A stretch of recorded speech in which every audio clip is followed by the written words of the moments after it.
and welcome to Get Real America. I'm Bill Edwards. I'm Brittany Brown. Glad to have you aboard where we're getting real. We'll get down to the nitty gritty of the stories. We give you the entire iceberg, not just the tip.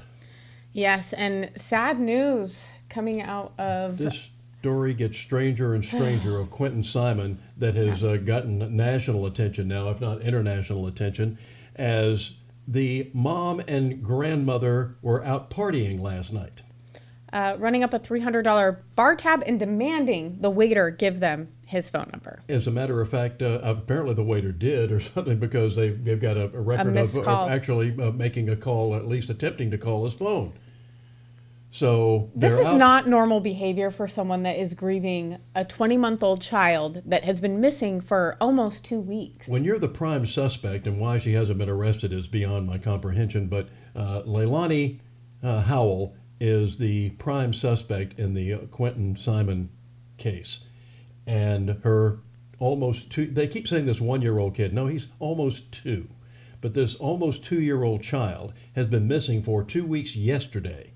And the FBI has been searching through a landfill for his body. They seem to think that the body is in the landfill. They say that they're pretty sure that he's dead. We don't know how, because they're not telling us. He's pretty sure he's in a landfill. We don't know because they think that what she did was put the kid in a garbage bag, put it in a dumpster, and then of course the people came and took it away, and so they're pretty sure that he's in a landfill. Yeah, and I think it's interesting. You know, this is all speculation. Of course, we don't have any of the facts. They haven't really been released. Although I do know that they did get cell phone data from one of the phones. Mm-hmm. So I wonder if that's where some of it came from, maybe the geo-tracking on the phone.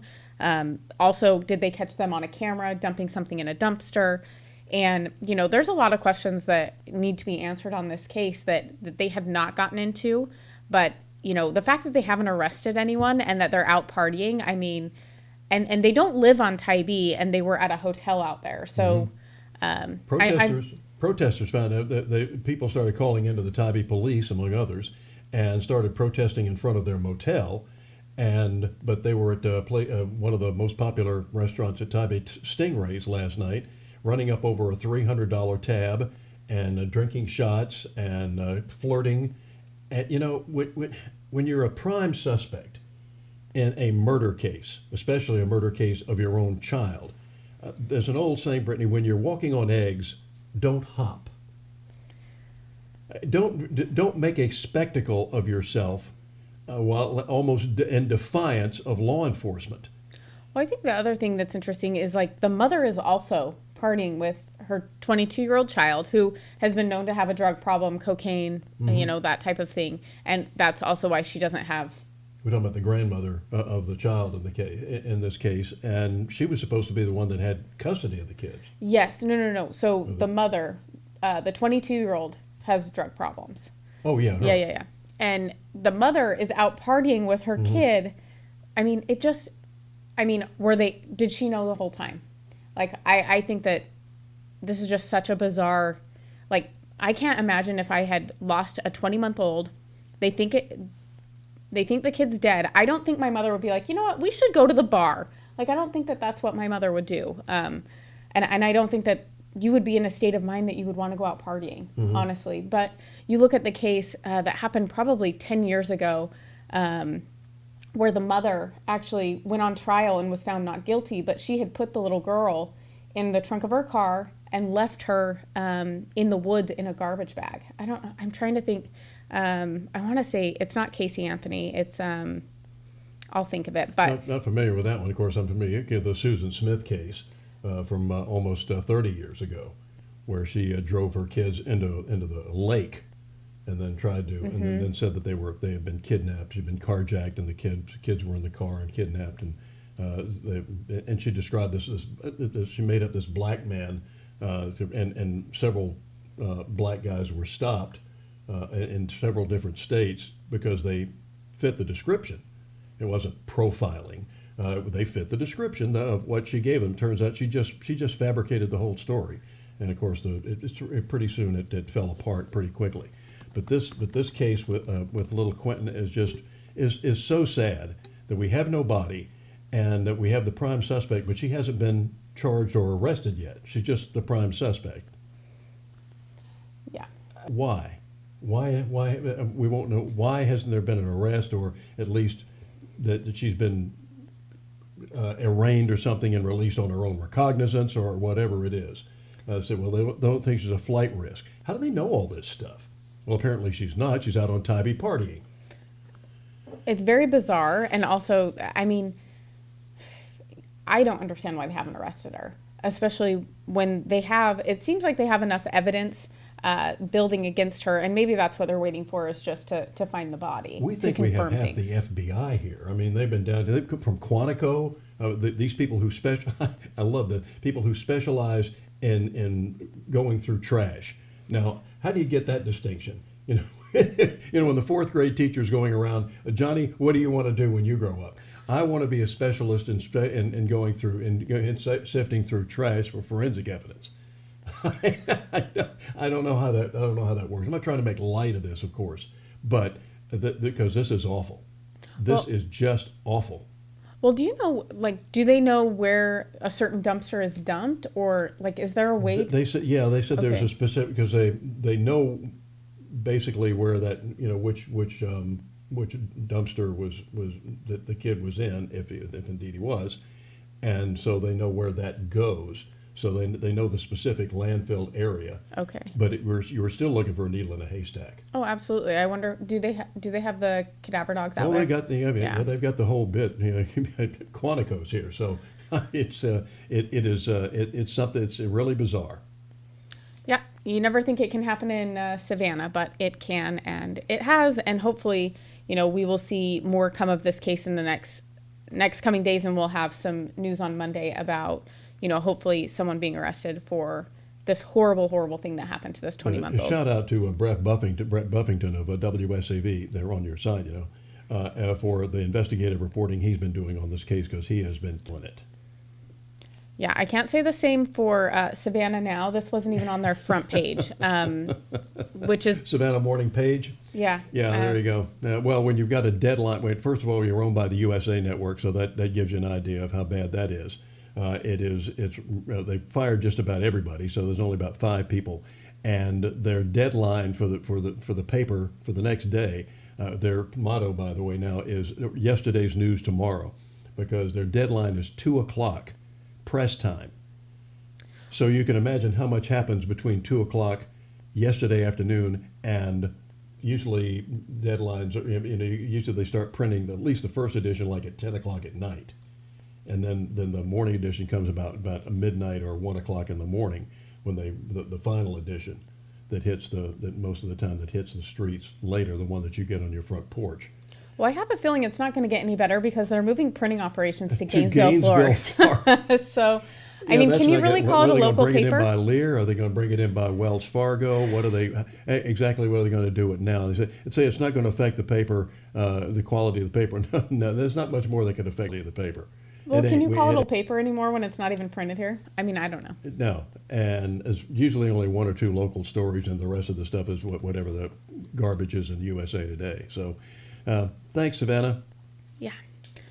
Well, in other, news, moving on and maybe getting some more good news, truckers are invited to a free lunch on Monday at the End Market, which I think is a great program that they've been doing since 2021. Yep. And I think it shows support for all of the hard work our truckers do. And they've been working overtime for the last 2-3 years, and there's still huge shortages in that area. So I think it's good that we're showing appreciation in that way. So thank you, End Market.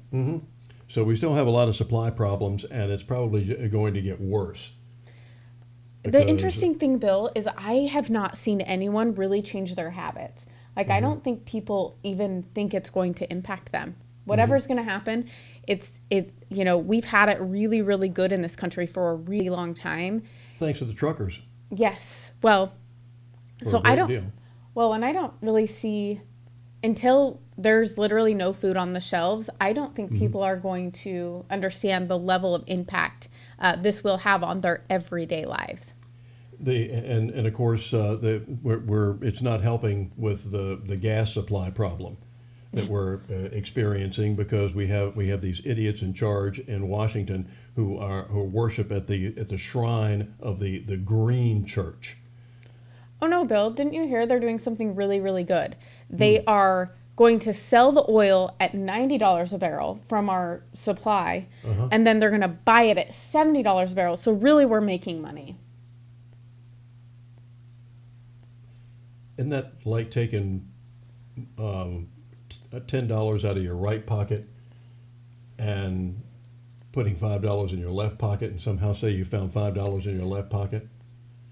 You know, Bill, it's interesting. They didn't want Trump to do it when it was $24 a barrel. So, Yeah. I mean, That's because they're Democrats and they hate America and they don't want to have and they apparently don't want the border to be secure. They don't want Americans to be secure. They don't want you to be safe on the streets. And it is if you vote for a Democrat in this election coming up, a pox on both your houses. well, and Bill, I will have to disagree with you just a little bit. I do think there are plenty of Republicans that have not helped the situation and that, you know, they maybe would be considered something we call a Republican in name only. I understand that. But we voted for some of these people, and they also have not helped the situation. And those are the people that we should have voted out in the primaries. And now that we are, in the midterms, yes, I don't know that I can. We have to vote, and voting for a Democrat, we see what their policies stand for, and it's not good. No, they hate the police. They seem to hate. They must hate America because they're not in favor of your being. They want police protection for themselves, but not for you. They don't want to protect the border. So we have, and now they don't want to go after our own oil, which is the most pathetic thing. But the president does have an answer, of course. Release more oil Of our from the strategic oil reserve, the strategic oil reserve that President Trump had almost full. And like Brittany said, wanted to buy had a deal to buy oil at like $24 a barrel. Now it's $90. Yeah. So I mean, he's done so much damage, and I think that that's one thing that we need to remember. In less than 2 years. Yes, that this is less than 2 years, and we have. I mean, this is what happens under Democrat control. You can look at any city that is run by, that is a blue city. They are not doing well, Bill. Awful. And we're going to jump to a break, and after the break, we're actually going to see how aborting babies is actually will save the economy. Yeah, it will. Yeah, it will. Yeah. So stick around on Get Real America. We'll be right back.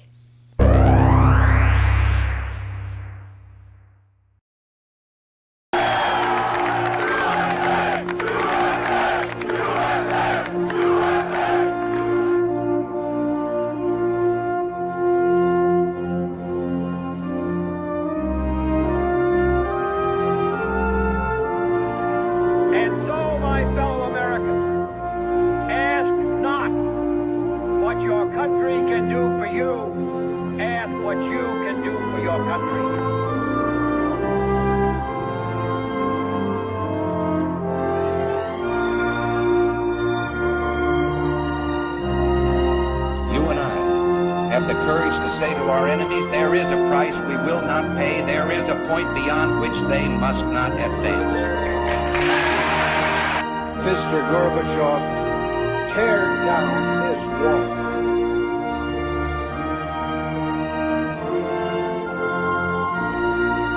We choose to go to the moon.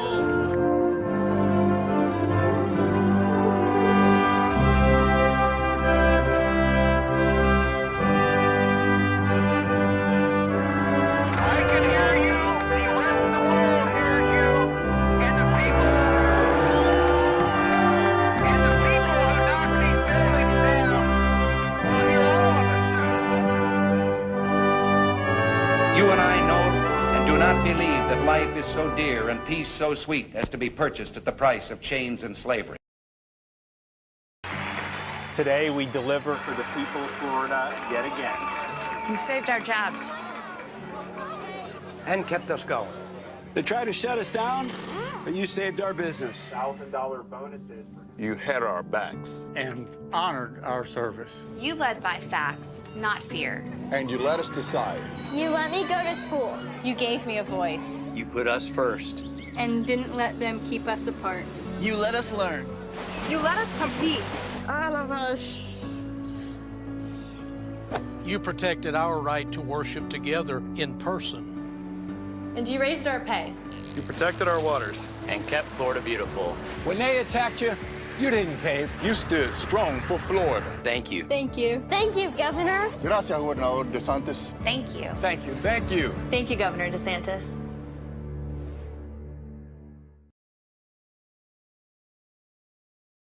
As your governor, I promise you, whatever challenges come our way, I will always lead the California way. You are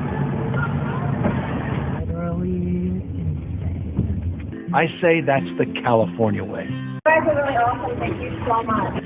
Based on compassion. I mean, if we're going to be realistic, they'd pay you to be homeless here. Common sense. Clean and sober is one of the biggest damn mistakes this country's ever made. We all need to self-medicate periodically. Telling the truth. Telling the truth. Treasuring our diversity. That says to hit my... Telling the truth. Following science. Protecting our planet. Love like yours will surely come my way. Hey, hey, hey. Gavin Newsom. Courage through crisis. The last 3 years, Georgia's been tested in ways we could never imagine. And it fell to Governor Brian Kemp to successfully lead us during these troubling times. Georgia is still first in the nation for business. Our unemployment rate is the lowest in state history. Today, people come to Georgia to succeed, start a business, raise a family. Kemp has always backed the blue, stopping the radical left from defunding local police. He passed a tough new election integrity bill that, as the governor likes to say, made it easy to vote and hard to cheat. And while some during COVID-19 shut down their economy, Kemp kept our schools and businesses open while keeping Georgians safe. A long list of accomplishments. Fighting human trafficking, increasing teacher pay, greater access to quality health care. A governor who works for Georgians. All of us. Governor Brian Kemp.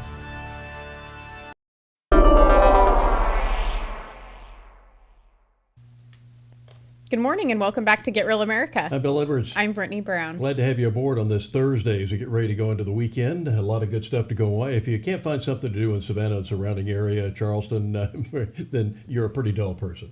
Agreed. There's this, number one, Wagoween is this weekend. I will be there with my dog.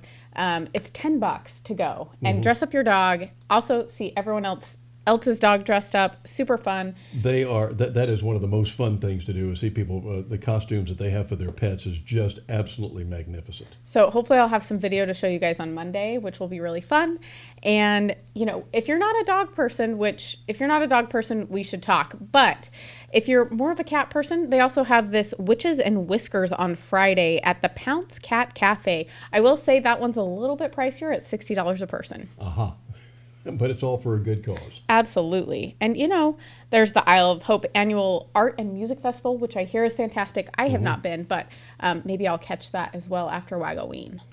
And that's one of the most beautiful venues. I mean, you just see these moss-covered oaks that are over these little paths, and you've got the river out in front of you, and these majestic old homes that you don't have a chance in the world of ever getting because they're handed down from in families. So there's no you won't see a for sale sign out there or anything. If you ever do, better snap it up in a hurry because it's not going to be on the market long. Yeah, Isle of Hope is actually one of my favorite places in Savannah. It's just beautiful. One of the most beautiful places, I think, in the area. And that's, where Wormslow is as well, which is incredible. Plantation. That's what it is. But with the population exploding and inflation getting out of hand, there's one way to prevent more inflation, and that's to quit exploding the population.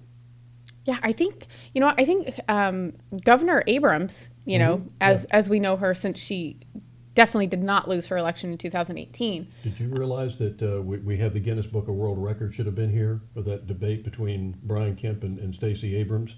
First time that two sitting governors of the same state were actually debating each other. Where are they? Yeah. Because, she's got a plan. And I think that we should see what I think this is Morning Joe that she was talking to. So I think this is. She's on with Morning Joke. Yeah. Okay. Yeah. Just asked you. You're running for governor of Georgia. I would assume, maybe incorrectly, but while abortion is an issue, it nowhere reaches the level of interest of voters in terms of the cost of gas, food, bread, milk, things like that. What can a governor, what could you do as governor to alleviate the concerns of Georgia voters about those livability, daily, hourly issues that they're confronted with? But let's be clear. Having children is why you're worried about your price for gas. It's why you're concerned about how much food costs. For women, this is not a reductive issue. You can't divorce being forced to carry an unwanted pregnancy from the economic realities of having a child. And so it's important for us to have both and conversations. We don't have the luxury of reducing it or separating them out, but we also have to talk about what a governor can do. A governor can address housing prices. A governor can address the cost of education. A governor can put money into the pockets of everyday hardworking Georgians instead of giving tax cuts to the wealthy. That's what I talk about on the trail, and that's what's resonating. But let's not pretend that women, half the population, especially those of childbearing age, they understand that having a child is absolutely an economic issue. It is only politicians who see it as simply another cultural conversation. It is a real biological and economic imperative conversation that women need to have. Ms. Abrams, this is Eddie Glaude. I want, first of all, congratulations. Wow. I've never heard children to blame for our economic issues. Well, they are expensive, but at the same time, the governor can give you money. I didn't know the governor could give you money. And every time there's a tax cut that the Republicans put in, because Democrats don't believe in it, every time there's a tax cut, it's always a tax cut for the wealthy. Have you noticed that? It wasn't a tax. It was everybody got refunds. Governor Kemp gave us refunds because of the great surplus that we have, because we have been fiscally responsible in this state, because we have a balanced budget in Georgia. So he was able to give back, and Stacey wants to give away that. There's about a $5 billion surplus in our banking account in the state for the so-called rainy day fund. Now they claim to have one when Roy Barnes was the governor, and when Sonny Perdue got elected, he went and looked at it and found out we were actually several $1 million in the red. They'd already spent the rainy day fund when the sun was shining.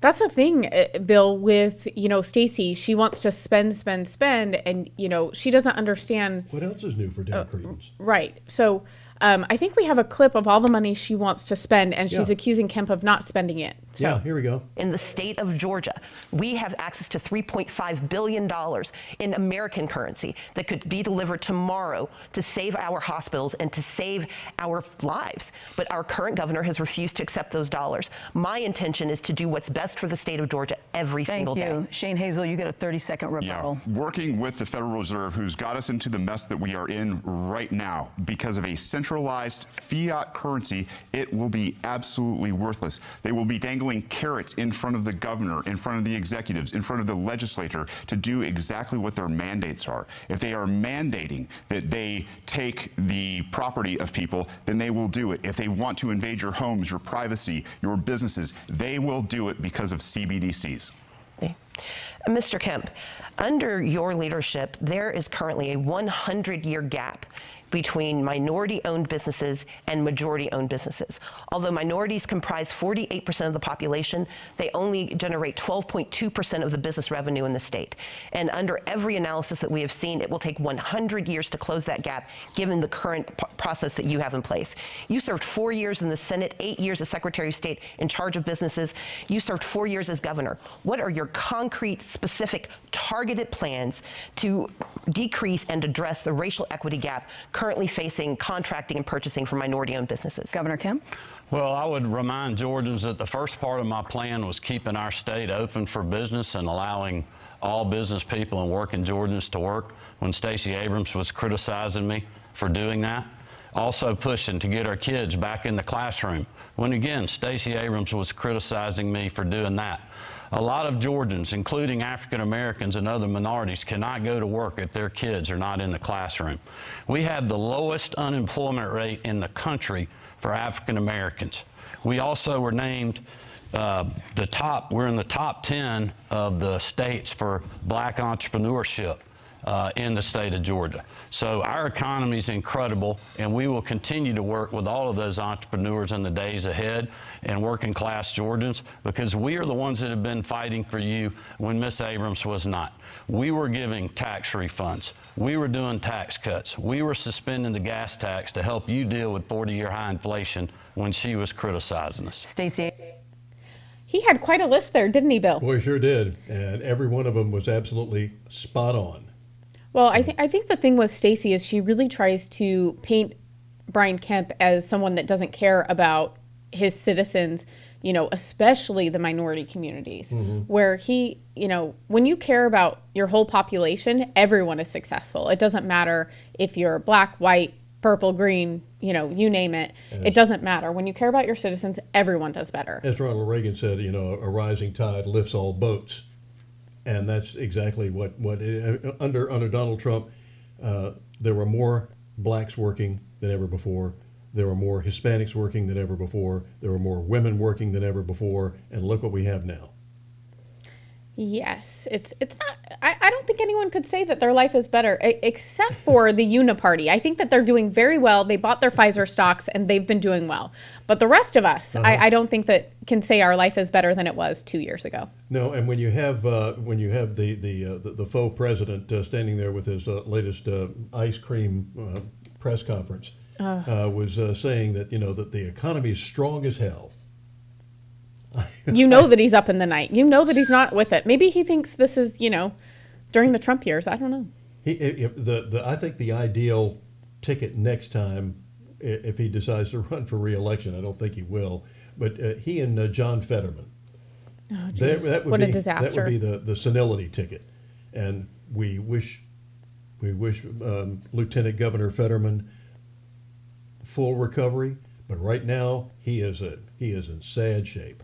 Well, he needs to take the time to recover, Bill. I think that that's the big thing is, you know, we've talked about this several times, you know, and his wife is out there, you know, now claiming that everyone needs to apologize to him for coming after him and being ableist. And, you know, I think that the whole thing is ridiculous. What planet are they living on? I mean, you have their own reality, Bill, their own reality. Yeah, without a doubt. And you know, the thing about the Stacey and the Kemp debate is that they're both very believable. I wish that we could have clips playing in the background as they, you know, talk about things, because you know, Stacey says that she didn't deny the election, but we've played that footage many times.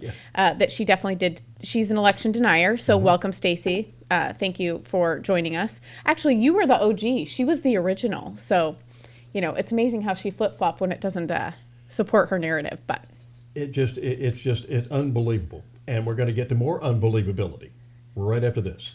We'll be back. Let me tell you guys something. You know, every time I go out to speak, everybody want a sound bite. I'm going to give you a sound bite really quick. I'm sick and tired of people putting this country down. They want to ask me why I'm running. Let's be real. I'm sick and tired. You look at the economy, you look at the gas prices. You can't buy a grocery now. It's time for us to wake up. It's time for me to get out and fight. Because I'm going to tell you, I love to win.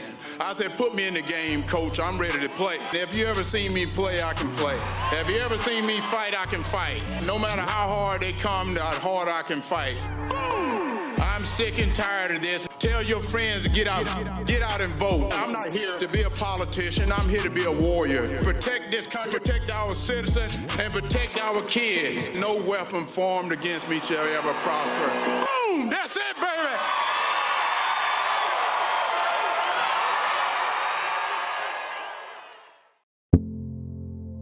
I do absolutely agree that it's racist. It is a redux of Jim Crow in a suit and tie. America has a long history of systemic racism. You ain't black. America has a pre-existing condition. It's called racism. Senator Warnock believes America is a bad country full of racist people.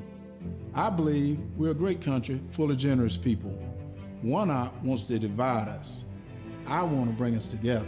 I'm Herschel Walker. I approve this message.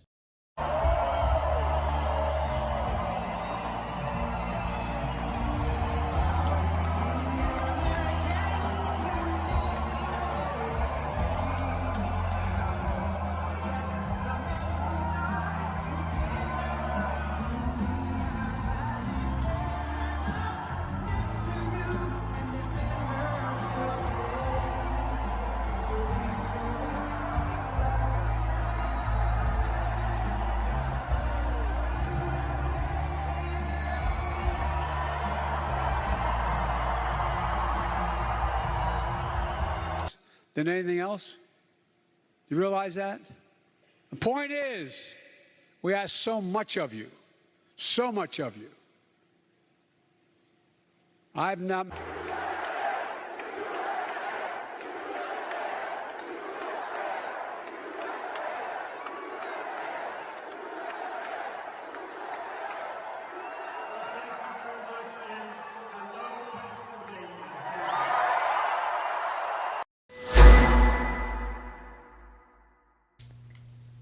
Welcome back to Get Real America. I'm Bill Edwards. I'm Brittany Brown. Glad to have you aboard on this Thursday morning. Here we are getting ready for a big weekend, and the temperature has gotten a lot cooler around here. Big cold front move through the southeast. It is fall weather here. Yeah, it sure is. We're in the 40s this morning. So, and that's for us. That's cold. Yeah, I'm from Utah, and I feel like I've adapted to this warmer weather because I'm like, oh my gosh, I feel like I need a winter coat. It's not good. Once you adapt to the warm weather, it's hard to go back. That's true. Oh, it's so hard. One of the things that we're talking about, among other things, discussing are debates, and also our 1st District Congressman Buddy Carter had a debate with Wade Herring, his Democrat challenger. They've had 2 in the last 2 days, which makes no sense much. But I don't know why they do that. Why do they do this? And another from the Atlanta Press Club that happened at 4 o'clock in the afternoon? Yeah. I think it's all showboating, but who am I? Just to get those clips so they can use them, I guess. Oh, yeah. And of course, you're stepping into a hornet's nest if you're a conservative and you go to the Atlanta Press Club. Yeah, and I mean, I watched the debate. It was okay. There was nothing super crazy about it. I think that they both stuck to the talking points that each party has. And one thing that Buddy Carter said was that he won't join the pack that Marjorie Taylor Greene and Matt Gaetz are a part of, because you have to vote with them 85% of the time. So I thought that was interesting. I didn't realize that, but he said that he didn't want anyone to own his vote. There are some questions. There are some things that are coming out right now that we'll get to later on in the show that, I would like to ask Buddy Carter. So. Mm-hmm. We'll talk about that. Meanwhile, back to the debate between Brian Kemp and Stacey Abrams, along with the Libertarian. I thought the Libertarian made some good points, but once again, why don't they just sort of kind of join the Republican Party? They could be...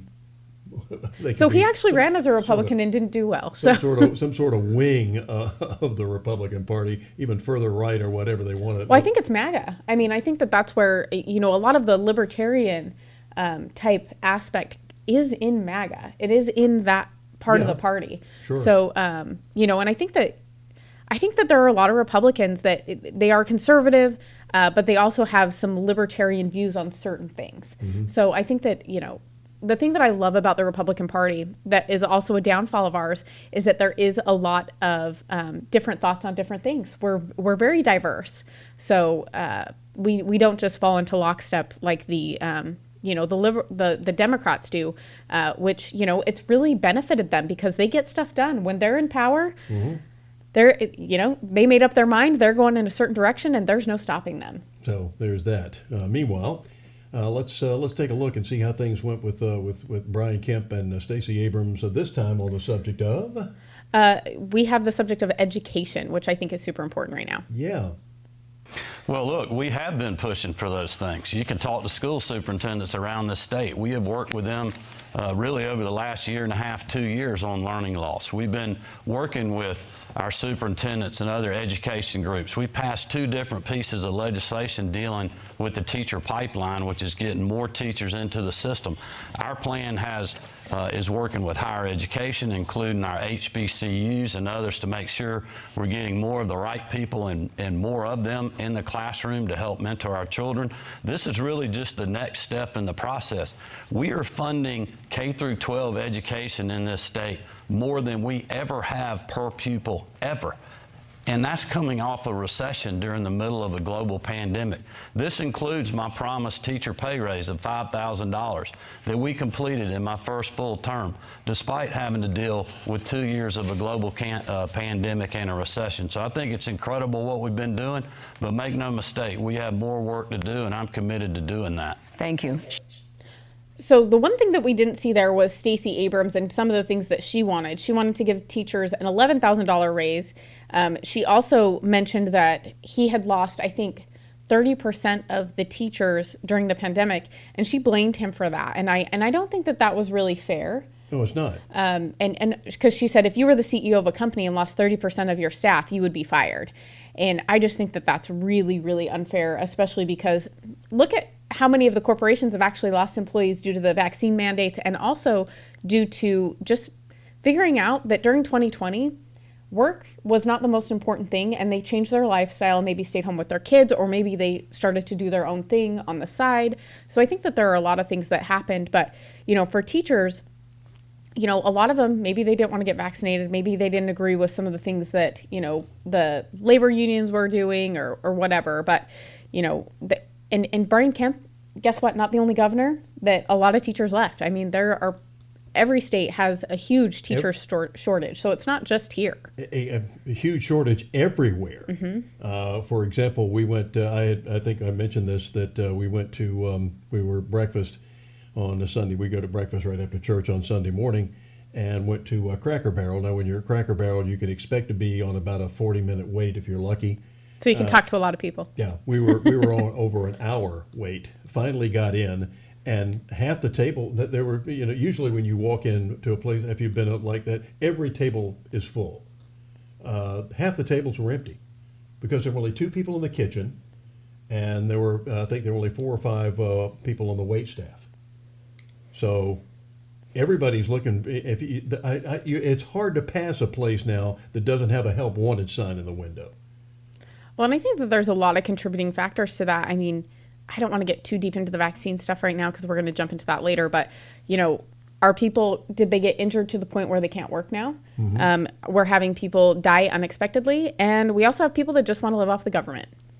And a lot of people don't want to get a vaccine. The Phil Fauci ouchie, and now they're telling us that we're going to have to get one. So when you get 5 or 6 boosters, you might be ready, or you might need a booster every year now. Yeah, and I want to hold off on the vaccine talk because we're going to talk about that in the next segment because there's a lot going on here, Bill, and it's getting a little more dangerous than I thought it ever could. So, going back to the debate, something else that was brought up was the fact that healthcare facilities are closing in Georgia. Mm-hmm.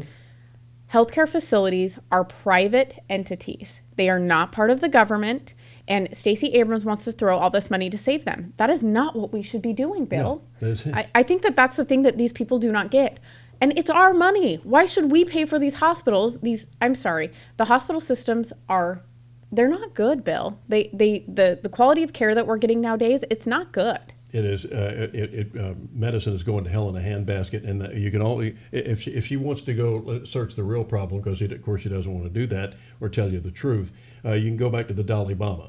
We came up with this Obamacare. With Obamacare, and that has been the biggest boondoggle that has forced a lot of people out of the medical profession, or at least they don't have they've lost their private practice. Doctors have lost their private practice. They've now gone to work for hospitals, so they don't make nearly as much money anymore, and the profession does not have I think one of the most disturbing statistics I saw a few years ago was when there was, for the first time in history, about 5 years ago, more applications for law school than medical school.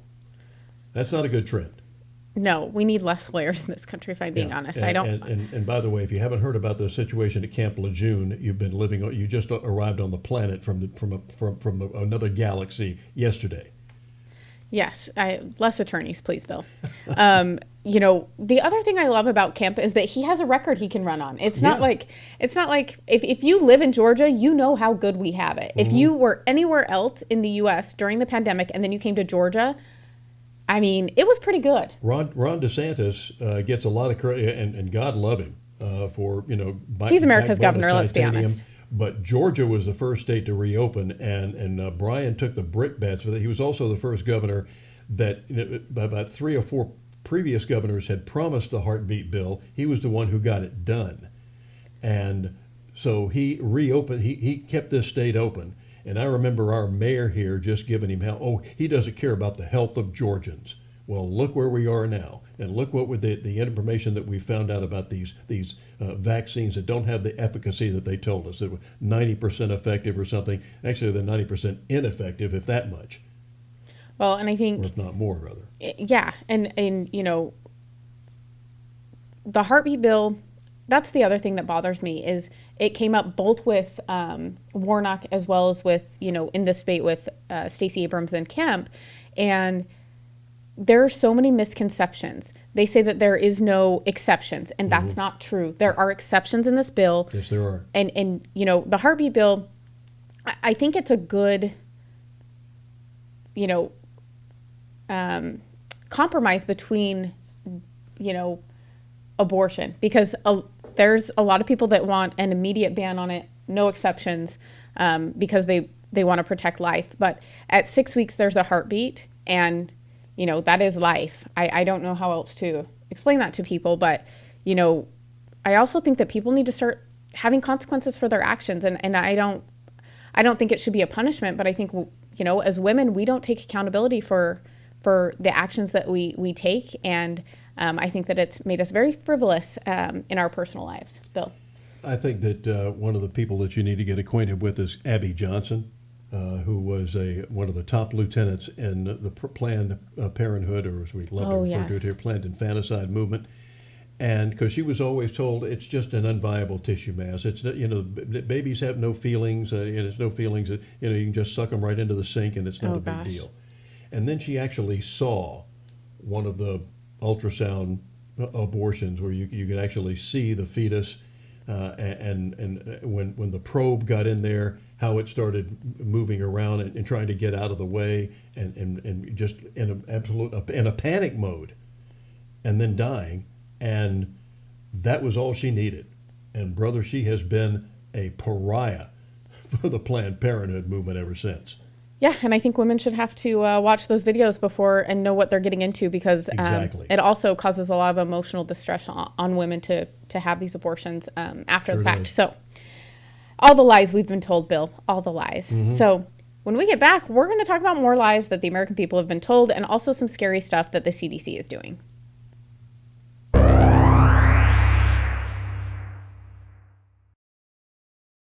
Wasteful Washington spending is killing us with inflation and sky-high prices on groceries and gas. Senator Raphael Warnock voted to allow hundreds of millions of dollars of COVID relief funds to be squandered on a luxury resort in Florida, a New Jersey soccer stadium, a ski area in Iowa. Tell Senator Warnock to start voting against reckless spending to stop inflation. Georgia families need cheaper gas and food, not frivolous luxuries in other states. People told me politics is dirty. They're right. My opponents launched a dirty attack ad. They dug up an old video and took it out of context. My opponents think they're hurting me, but I'm glad they did this ad because it gives me an opportunity to end the stigma around mental health. Here's the truth. My ex-wife Cindy and I are good friends, along with her husband and my wife. And I am grateful for all the support Cindy gave me during the hardest time of my life. I came forward back then in an effort to save lives and to help people who were struggling.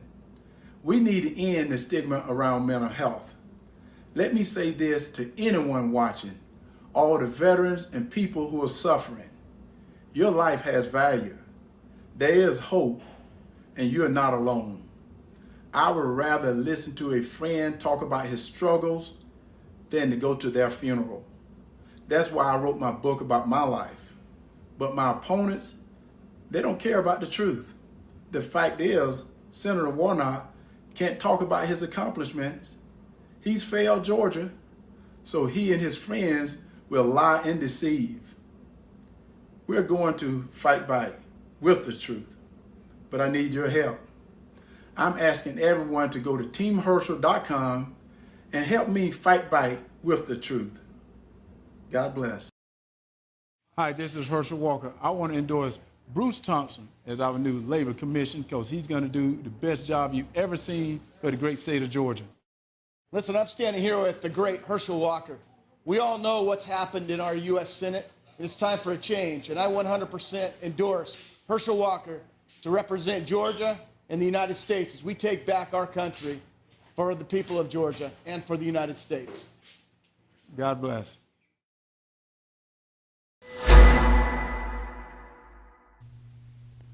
Welcome back to Get Real America. On a cool morning, I'm Bill Edwards. I'm Brittany Brown. Happy Thursday. Yes, and it is time to get real about what is going on with the CDC, Bill. Yes, the Center for Disease Control has decided that your kids need to be vaccinated or else. To attend public school. So I think that, they are voting today on whether they are going to put the COVID-19 vaccine into the schedule for vaccinations for children to be able to attend public school. We have so many cases now, and this is a population that is not getting the disease at all. Well, also adults were not. Exceptions. Well, now it's coming out that we weren't even at serious risk, most of us, for with COVID, because we know that they manipulated the numbers and more people died with COVID than of COVID. Pam and I, my wife and I, both tested positive for COVID, and we asked them if they had the wrong phone number because we didn't have any. The only symptoms that I can even remember were. I remember that food didn't taste very good, didn't seem to have any flavor for about a 2-week period. And I had a little spike in a fever, like, I'm usually at 98.7 or something like that, or 6 or even below. And I was at like 99.1 for a couple of days. And, a couple of Tylenol took care of that. And other than that, they said, you tested positive. I said, test positive for what?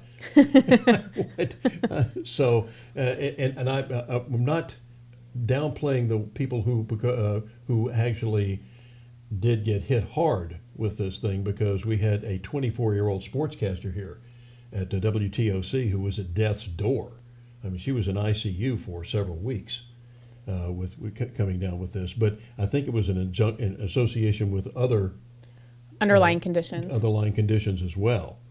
Yeah, and it's just interesting also, Bill, none of the messaging was to get healthy. No.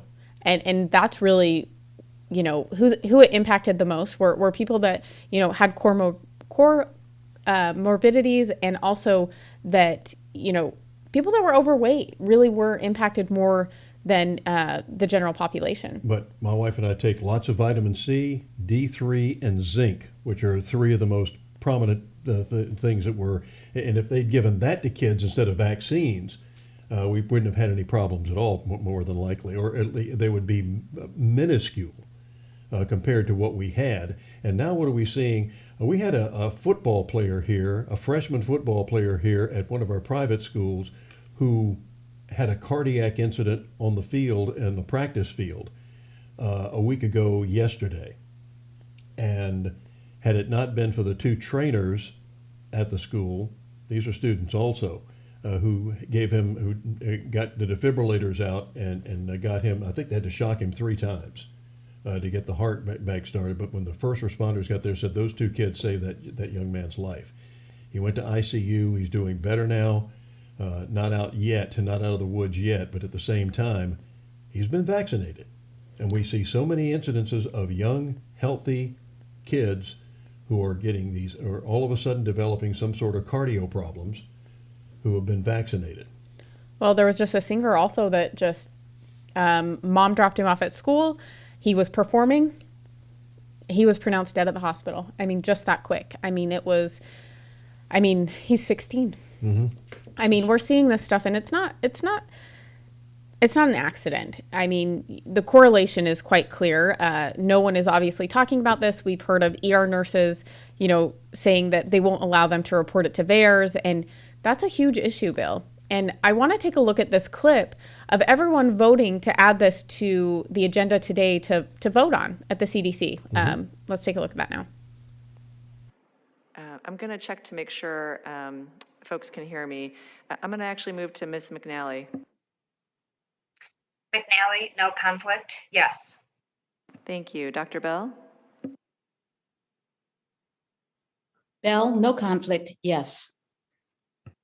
Thank you. Dr. Lair. Lair, no conflicts, yes. Thank you. Ms. Bata. Bata, no conflicts, yes. Thank you. Dr. Brooks. Oliver Brooks, no conflicts, yes. Dr. Daly. Matt Daly, no conflicts, yes. Dr. Sanchez. Sanchez, no conflict, yes. Dr. Shaw. Shaw, no conflicts, yes. Dr. Long. Sarah Long, no conflict, yes. Dr. Cotton. Cotton, no conflicts, yes. Dr. Sineas. Sineas, no conflicts, yes. Dr. Paling. Paling, no conflicts, yes. And Lee, no conflicts, yes. This vote now passes with 15 yeses. Go ahead, and 0 noes. Yes, the vote passed 15 zeros, or 15 for, no against. Excellent. Thank you. So we had 4 people that voted no. To add this to the agenda, that means that this is probably going to pass today, which hopefully this is the end of public school. I don't think there's any saving them. Well, here's the thing. People that can afford to pull their kids out will. Guess who now will be the experiment? People in poverty, people in the lower class that can't afford to pull out their kids. These people are evil. This is not okay. And, you know, I sent a bunch of stuff out yesterday, like, please go comment on the CDC website, call them. I don't know that it does any good, Bill, but what else do you do? These people have total control over things they should have no business doing. Dr. Marty Makary, among others, has been in the vanguard and we're on the front line of all of this nonsense. Johns Hopkins University medical doctor.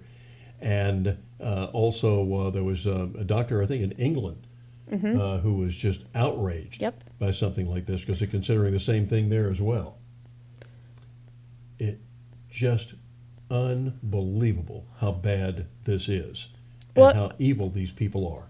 Well, I also think that the reasoning behind this, so I think that it's good for people to understand why they would be pushing this. Number one, it's an election year, and guess what? It looks real good for Republicans. And what that means is that they're going to hold these people accountable. Right now, Pfizer is not protected. They can still be held liable. Once it's approved for children, it's over. All bets are off. Yep, they have their liabilities protections.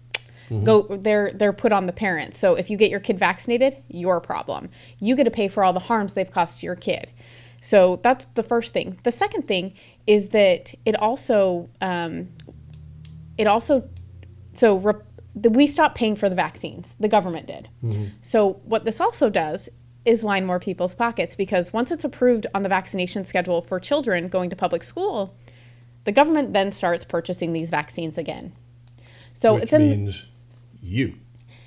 Yes, and then the people that have the Pfizer stock, which I believe it's the 5th most owned stock in Congress. So lucky for them, they will be making money, which is so weird, Bill. I can't imagine that this would be planned at all. The timing is phenomenal. In fact, there wasn't even a headline from one of the newspapers that said that the luck of the Irish with Congress on all of these stocks is just phenomenal.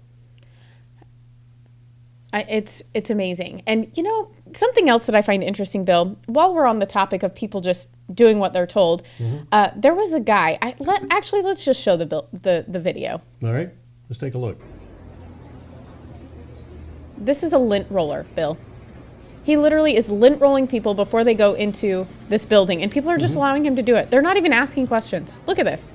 Maybe they think it's one of those wands that that you use to detect firearms or something like that, or some sort of a metal detector, handheld metal detector. I mean, we didn't exactly get a close-up of that, Bill, but I could tell that was a lint roller. Yeah. So the fact that people will just go along shows that we are not teaching people to critically think in this country, Bill, which is a huge problem and why we're where we're at today. Well, when Facebook really became the new phenomenon some years ago, it was amazing the people that put out so much private information. they were amazing the number of people that got robbed because they said, "Hey, I'm at the mall today doing so and so," and so if somebody knew them and knew where they lived, whoa, let's go to their house because they ain't there. And Glenn Beck had talked about this on his radio talk show, that he was frightened from the standpoint of how his family had been threatened because of the stands that he takes.